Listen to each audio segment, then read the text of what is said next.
What is up, my dudes? We're here. We're here to talk. Actually, we're gonna talk about things. Okay, and it has to start off with, of course, the brand new internet series, possibly internet sensation, Yes, Ninjak sensation. versus the Valiant Universe. And We've you been guys waiting are like, forever for this. you guys are like, who in the heck? Who in the F is Ninjak? We're gonna let you know, okay? Because we know all about it.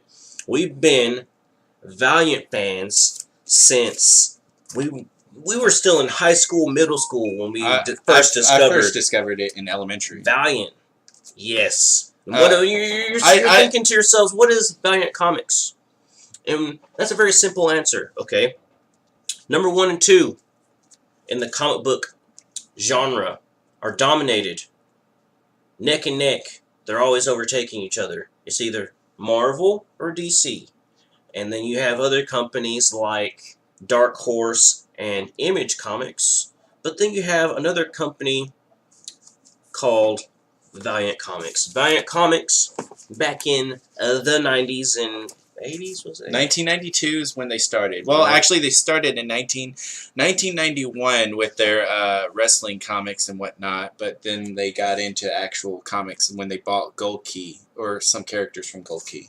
Okay, so 90s, okay, they dominated and took the number 3 slot, okay, and they have recently, very, very recently, had a resurgence.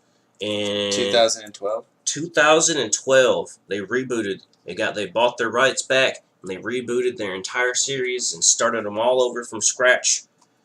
Brand new Valiant, okay? I'm pretty sure it's 2012. And in just a couple years, they knocked their way right back up to number 3 out of all the comic books. They're third most popular again. And checking. That's what this series is based off of. It's not an extremely high budget. They don't have the thousands of dollars that DC is throwing towards the Flash and Arrow, but they make do with what they got. They have a cast from Arrow. All their effects have like this, and like their action scenes have like this really charming, kind of cheesy quality to them. I love it. I love it so much. But my boy Glenn here is going to tell you all about it. He's got the comic books. He owns the comic books. Let me show you my credentials. He's going to tell you a little bit about the Valiant Universe. This is less. This is way less than 1% of all the comics I own for Valiant. I own roughly 80% of all of Valiant's comics from the 90s, and roughly a fourth of all their comics from their recent reboot. But yeah, Ninjak versus the Valiant Universe. It's in production forever. It was produced by Bat and the Sun, and of course commissioned by Valiant Entertainment, which is the comic company that is currently third best comics out there right now, and probably, I mean, in my opinion, the best comics out there as far as storytelling and characters. You know, you have iconic characters like Superman, Batman, Spider-Man, Captain America. But these characters right here are, well, their stories are better. They're just better. And right now we have Ninjak versus the Valiant Universe, which came released, I think it's currently being released on comicbook.com or something like that. You can find the link to it. Go to Valiant's YouTube page. You can find a link to it right there where you can watch all the episodes, which will be released from April 21st through April 26th. One episode each day. And they're like 22 minutes long. It might as well be a 6-episode season. It's amazing so far, but I'm gonna tell you about it in just a second. But you're wondering why we're talking about it. We're talking about it because the first episode of Ninjak versus the Valiant Universe just aired, and we both finished watching it. I think Glenn twice now, and I just got home and watched it from work. Well, by the time you watch this video, the first episode's definitely out by the time you watch this video, but the other episodes may already be out. So I'm just trying to make sure you know where to find them. The comicbook.com, you can go to Valiant Entertainment to find a link to them, or Bat and the Sun probably has a link to it somewhere. And of course, this show features the main character, which is Ninjak. Let me go ahead and just... Alright. This guy right here. He's the main character, and I'm going to describe him in as few words as possible. He is a British MI6 techno spy ninja, and he is literally the world's greatest assassin, aka if Batman and Deathstroke fused together with a fusion dance. This is who he is. Fusion ha! The basic story is he is blackmailed because his best friend's children have been kidnapped by his former what's the word? The person who trains you as a spy. Anyway, the person who trained him, or his first partner as a spy, well, she's evil now, and she kidnapped his best friend's children. I think it was his wife and child. Well, yeah, his best friend's wife and child. Yeah. But the basic gist is his best friend happens to be the leader of the MI6 agency, a.k.a. Valiant Shield. And this is where all the By Shield, we mean like Shield from like Marvel. Like, yeah. You know, Agent Fury. He's like the British Agent Fury is what Glenn was telling me. Nick Fury? Yeah, he's pretty much British Nick Fury. And he gets together all the Valiant's greatest superheroes to form the world's best team. In this case, it's called Unity. Originally, it was called Secret Weapons because there was Earth's secret weapon. And this video is not sponsored by Body Armor, but it should because we drink it. Yeah, it's also not sponsored by Valiant. This is 100% just me being a super fan of Valiant and telling about this awesome show. Yeah, and so he has to grab some secret information that could very well easily lead to Earth's destruction. And it seems like he's going along with it right now, but the deal is Ninjak always has a plan for his plan, for his backup plan, for his backup plan. Like, whenever you think Ninjak is in trouble, that's actually part of his plan. So, like, figuring out what's going on right now is very interesting. But he ends up breaking into the place, stealing important data, and getting attacked by pretty much everybody in the Valiant Universe. In the first episode, and then comes the action scenes, yeah, guys. they're amazing. Oh my goodness, they're really good. You can tell that they were made by Bat in the Sun because their action scenes are always amazing and always true to the characters. And in this episode, you meet... you pretty much meet everybody that you need to meet. Everybody. Well, the only person you don't meet that you need to meet is Shadow Man, but I'm going to tell you about all these characters in just a second. But yeah, you got Ninjak, who's the main character. You got Neville Allicott. I've been pronouncing his name wrong for years. Yeah, it's Neville. Like Neville Longbottom. I always thought it was Naval, but, you know, it's whatever. You got him. Then, in order of how you meet them, you got this chick right here. She is Livewire. In the original Valiant Universe, she was, basically she's an Arbinger, which is the Valiant Universe's X-Men equivalent of a mutant. From they're Valiant's X-Men. Yeah. In the Valiant Universe, there's this thing called the Arbinger Foundation, which is the X Foundation. Yeah, it's the X. Imagine the school Professor for gifted children. Imagine a Japanese Professor Xavier mixed with Lex Luthor, but not bald. That's who runs the Arbinger Foundation. So it's literally. You mean Tokyo Harada? Exactly, that guy. This guy right here. Why his name is Tokyo, I don't know, but he is Japanese. And he's amazing. He's literally the second most powerful psyop on Earth, or one of the top two. But anyway, so he's basically Lex Luthor mixed with Professor Xavier, and he has this foundation full of all these Arbingers, and he uses them as a military force to change the world in his will. But anyway, Livewire used to work for him until she found out he was evil, and so she left. But her power currently in the Valiant Universe is that she can control all technology around her. She's a techno-mage. And she not only is a techno-mage, she has electric powers as well. In the original Valiant Universe, her powers were basically magnetism. She could use electricity to control metal objects around her. But in this one, it's well beyond that. So you meet her. Then after that, you meet the world's greatest superhero team since Batman and Robin, which are these two right here, Archer and Armstrong. Why they're with an alien, I have no idea, but it makes a great cover, don't you agree? Just trust me. Every story they're in is absolutely amazing. We got Archer, who's a young man who was part of a cult.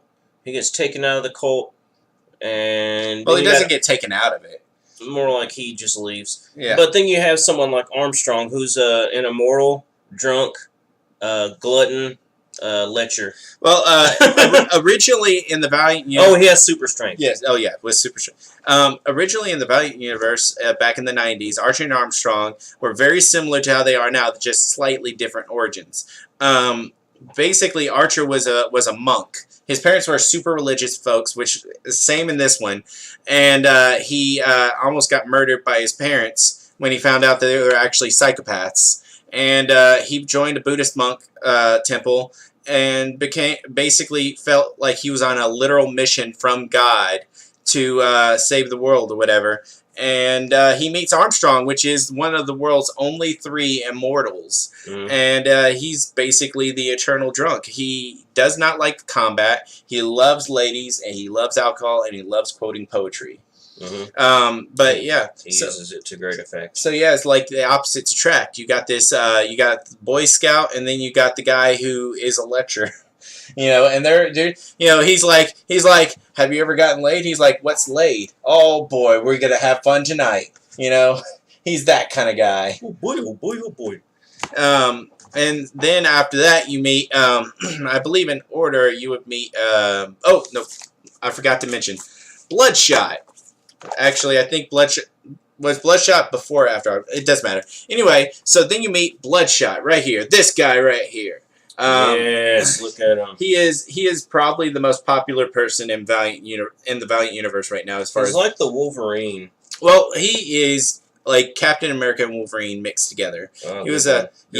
yeah. He was taken for a military facility called Project Rising Spirits, which it was funded by the government. And they erased his memory. In the original Valiant Universe, he was a mafia leader who basically got thrown into the project and his memory erased. And but in this one, I don't think we know his backstory yet. But his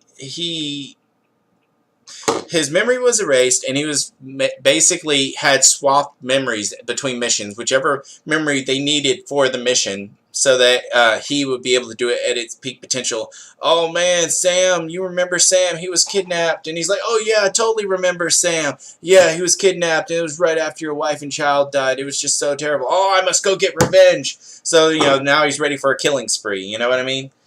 But guns ablaze. Yeah. So now he's free, and he knows that his memories were fake. And so he hunt down Project Rising Spirits, but basically, he's joined MI6 to not only hunt down Project Rising Spirits and stop just kill people around the world that's evil.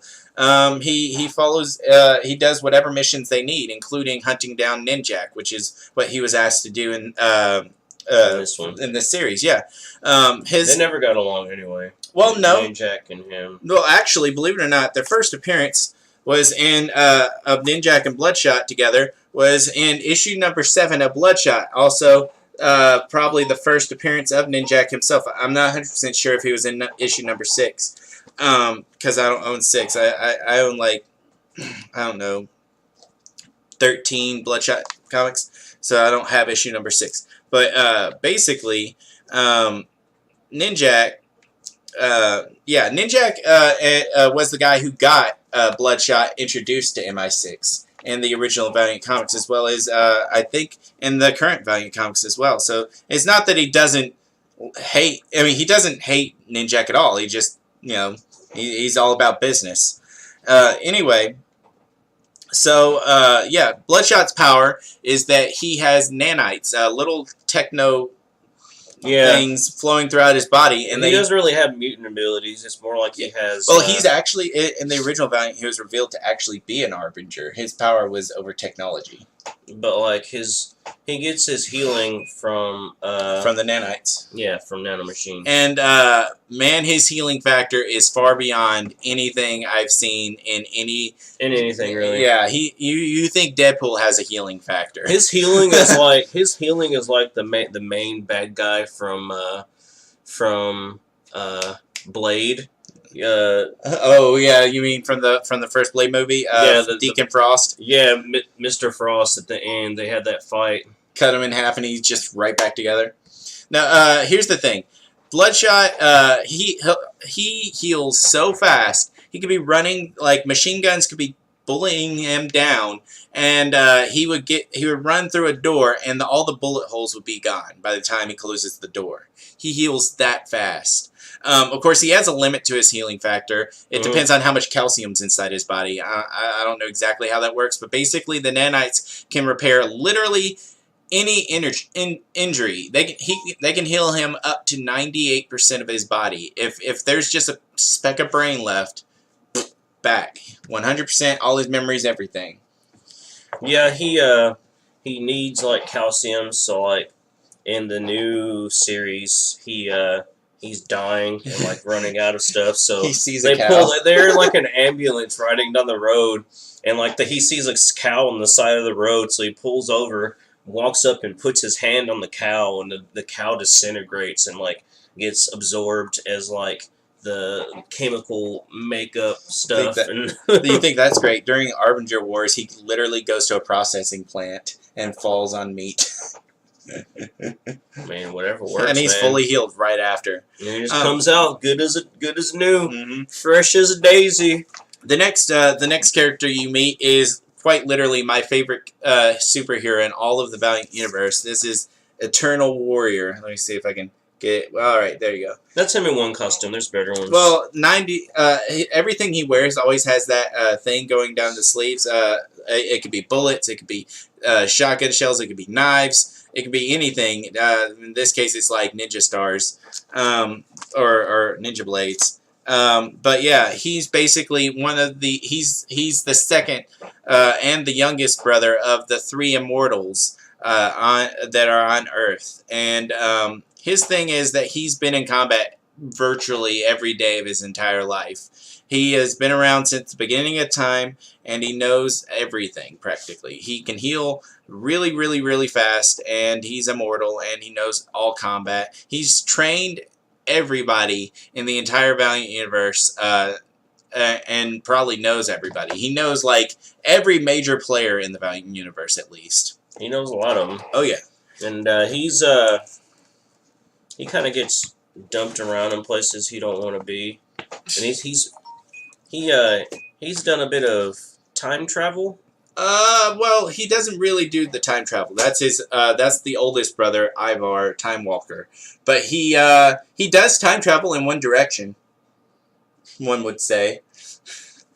And then finally, you meet, in this episode, this guy right here. I'm going to show you a picture, then I'm going to describe him. This guy is the equivalent of Valiant Superman. He is probably the biggest player. Superman mixed with Iron Man, mixed with like freaking Conan the Barbarian. Yeah. This guy is not only the deadliest person in all of Valiant Universe. He doesn't play games. He does not play around like him. He's like Godzilla. Okay, he don't play games. You know, Gator don't play that stuff. Okay, exactly. Gator wants his gat. That is Exo Manowar, and he is a Vogoth warrior king with an Iron Man suit, practically. Well, a symbiotic suit. He was the best fighter in his uncle's army that was fighting against the Romans when aliens pretty much abducted him, and he was enslaved for like years. Abducted by aliens, y'all. What seemed like 10 years to him was thousands of years in Earth due to space travel. If you know how space travel works, you understand that time and travel through space kind of like what seemed... Anyway. Theory of relativity. Yeah. Watch Inception. Not Inception, but... Interstellar. Interstellar. Yeah. Did you watch it finally? No, but I know how time Don't go space... off of reviews off of that. No. I know how time and space work. Anyway, so due to that, being on the ship for 10 years, thousands of years passed in Earth, or hundreds of years. Anyway, so he escapes by collecting Shira, which is his suit. It's a living armor, and also the most powerful suit, the Man-of-War class Exo armor, for the alien species that he was kidnapped by, and apparently only he could wield it. Every other creature that tried to put on the suit pretty much just got vaporized and then exploded inside the suit practically. Yeah, like they would just get destroyed for some reason. So he has something that they don't have. We have no idea what it is, but he just has that extra something that makes it to where the machine or the suit doesn't reject him. Probably his warrior nature and his unwillingness to relent. Who knows? Well, in the original, and he actually had his hand cut off beforehand, and it just grew a brand new hand back. But in the original Valiant universe, the aliens could use the Man of War class suit. There was actually 2 of them, and you saw one of them before you actually met Exo himself. And the old reason why he was able to use the suit was because of a ring. He took off the suit, kind of like electronic devices where you pull out the tab and now they're suddenly able to work, kind of thing. Like that. But anyway, he has the ability to exterminate an entire species. He is that strong. Most bad guys die before they even start fights with him. For instance, there was a team specifically designed to take him out, and they jump out of a helicopter to attack him. 4 out of the 5 of them were dead before they hit the ground. When the 5th one hit the ground, he died right after. That's how fast and strong Exo is. Splat! Yeah. So basically, bing, bing! The first episode was the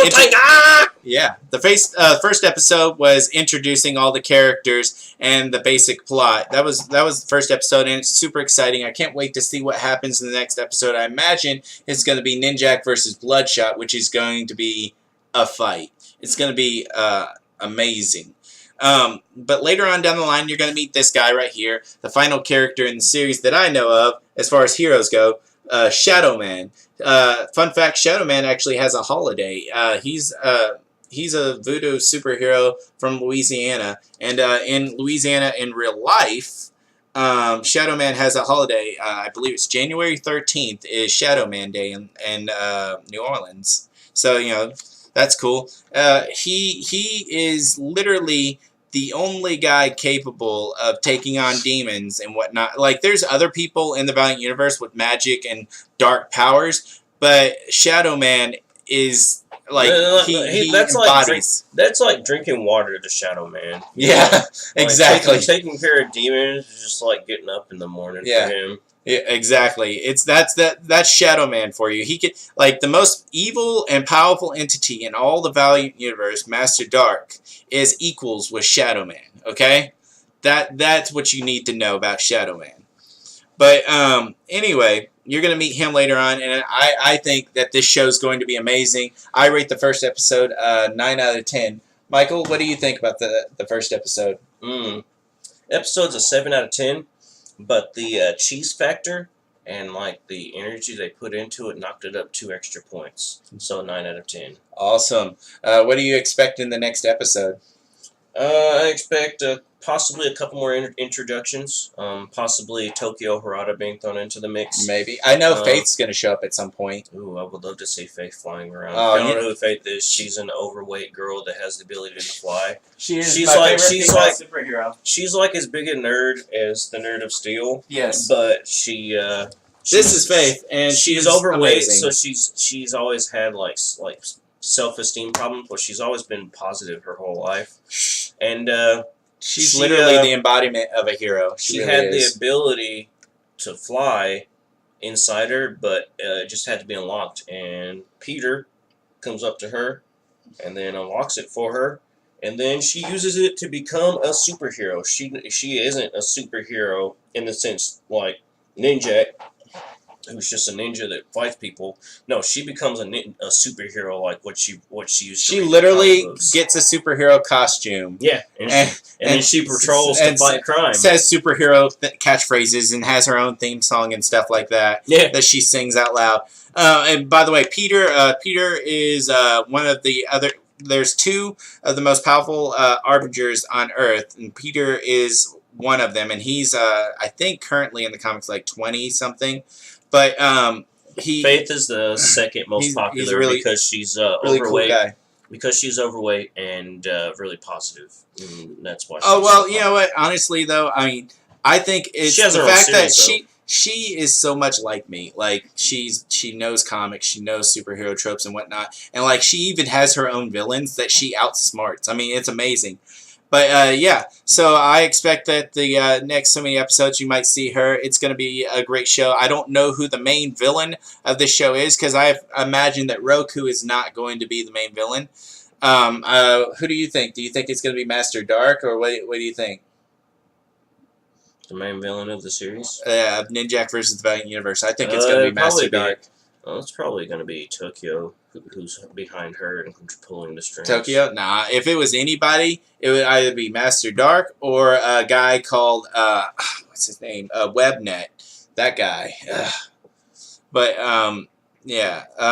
Webnet is a whole story in itself that I can't go down. Who? Webnet. Imagine paraplegic. Imagine if what's his name, who just passed away recently. He was the smartest man on earth, practically. Oh, Stephen Hawking. Imagine Stephen Hawking, but evil. Okay. I don't know. Yeah. Don't ask me. Yeah.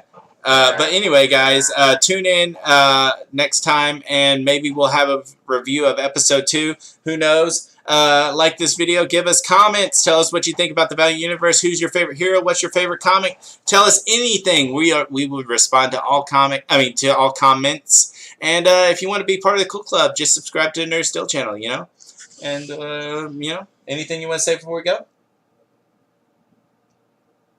I will not fall from grace. Look at my shirt, Times of Grace. It's a great album.